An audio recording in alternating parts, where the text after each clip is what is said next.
நகைகளை விற்றதற்காக பிரபல நகைக்கடை வியாபாரி இன்று அதிகாலை போலீசார்களால் கைது செய்யப்பட்டார்.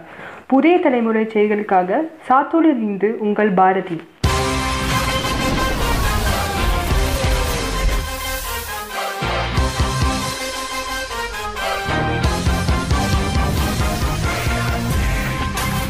காட்டிங்கடா தோ வரான் பாரு.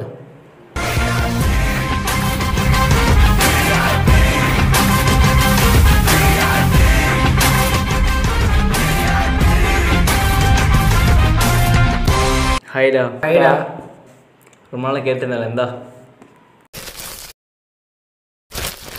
என்ஜாய். ஆமாம், அடுத்து என்ன பிளானில் இருக்க? இன்ஜினியர் போடாமல் இருக்கேன். லூசா, நீ இன்ஜினியரிங் படிக்க போகிற? வேறு என்னடா இருக்க? டேய், ஏற்கனவே படித்தவனுக்கே வேலை இல்லையா?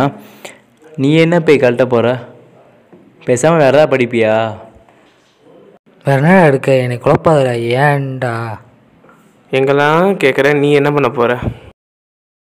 படித்து முடிச்சு வேலைக்கு போகிற எண்ணமே எனக்கு இல்லை.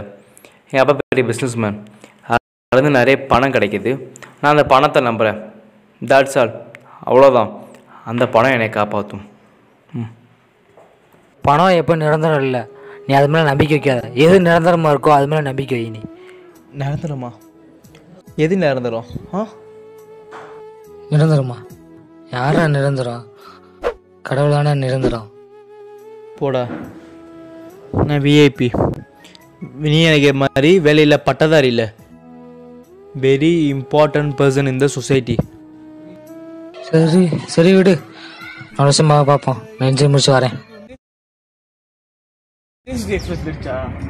பயணிகளின் கனிவான கவனத்திற்கு வண்டி எண் 22640 ஆலப்புழா சென்னை எக்ஸ்பிரஸ். ஹைடா. மச்சான் எப்படி இருக்க? நல்லா இருக்கேன். கேட்டுங்க. பின்னாடி வருது. கார்த்திங்க தெரில மச்சான். இந்த மாதிரி நடந்து ரொம்ப நாள் ஆச்சு தெரியுமா? ஆமாம். கார்த்திகை போக மாட்டியா?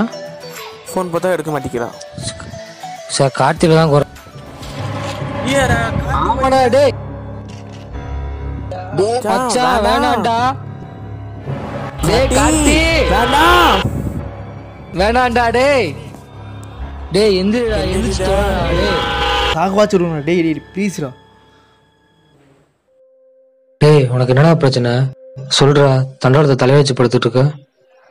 வாயை தொண்டு சொல்லுடா. போச்சுடா, எல்லாம் போச்சுடா. இந்த உடம்புல உயிர் இருந்துமே நான் வெறும் பணம்தான்டா. போச்சா? என்ன போச்சு? நாங்களாம் இல்லையா உனக்கு? அம்மா இல்லாமல், அப்பா இல்லாமல், ஃப்ரெண்ட்ஸ் இல்லாமல், ஏன் ஒட்டு இல்லாமல், உறவு இல்லாமல், ஏன் 3 வாரம் சாப்பாடு இல்லாமல், 3 நாள் தண்ணி இல்லாமல், 3 நிமிஷம் காற்று இல்லாமல் கூட வாழ்ந்துடலாம்.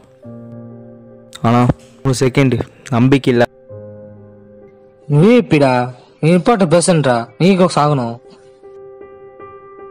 VIP very important person. வருங்கால இந்திய பிச்சைக்காரன் தான். என்னடா இப்படி பேசுகிற? அப்பா அங்க ஜெயிலில்.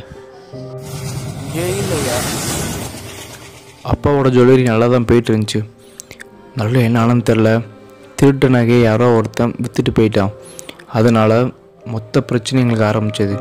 போலீஸ் எங்கள் அப்பாவை பிடிச்சாங்க, ஜெயிலில் போட்டாங்க. அதுக்கப்புறம் எங்கள் அப்பாவை எங்களால் வெளியே எடுக்கிறதே பெரிய விஷயமா இருந்துச்சு.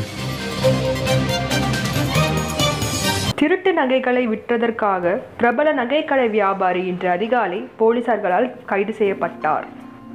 உன்னோட நம்பிக்கையை அவங்க அப்பாவோட பணத்து மேலே தான் வச்சு. இந்த பணம் போனவனே தான் அந்த நம்பிக்கை உனக்கு போச்சு. நம்பிக்கை என்று இருக்கும் பணம் நம்ம பாதுகாப்பை கோட்டை. நம்பிக்கையை அழியாத உள்ள மேலே வச்சுக்கணும். என் நம்பிக்கை எப்போ அழியாத கடவுள் மேலே தான் வச்சிருக்கு. என் நம்பிக்கையை நிரந்தரமே இல்லாத அந்த பணத்து மேலே வச்சிட்டேன். அதனால நான் தப்பான முடிவை நான் எடுத்தேன். இனிமேல் நம்பிக்கையை அந்த கடவுள் மேலே மட்டும்தான் வைப்பேன். நம்ம என்ன படிக்கிறோம் அப்படின்றத விட எது மேல நம்ம நம்பிக்கையா இருக்கிறோம் அதுதான் ரொம்ப முக்கியமான விஷயம். ஏன்னா இந்த நம்பிக்கை தான் நமக்கு பலனை தரும் மட்டும் இல்ல, இந்த நம்பிக்கை தான் நம்மளை பாதுகாக்கிற கோட்டையாக கூட இருக்கும். அப்போ நம்ம நம்பிக்கையை நம்ம வளர்த்துக்க வேண்டியது ரொம்ப முக்கியம். அது மட்டும் கிடையாது, இந்த நம்பிக்கையை நம்ம எது மேல வச்சிருக்கோம் அப்படின்றதும் ரொம்ப முக்கியமான விஷயம். நிறைய பேர் நிரந்தரம் இல்லாத படிப்பு மேலையும், நிரந்தரம் இல்லாத பணத்து மேலையும், நிரந்தரம் இல்லாத நிறைய பொருட்கள் மீது இந்த நம்பிக்கையை வச்சிருக்காங்க. ஆனா ஒரு காலகட்டத்துல பெரிய ஒரு நாட்டை ஆண்ட பெரிய ஒரு ராஜா, பல வெற்றிகளை கண்ட ராஜா, அவர் சொல்றாரு, என்னோட நம்பிக்கையை நான் கடவுள் மேல, கர்த்தர் மேல வச்சிருந்தேன்.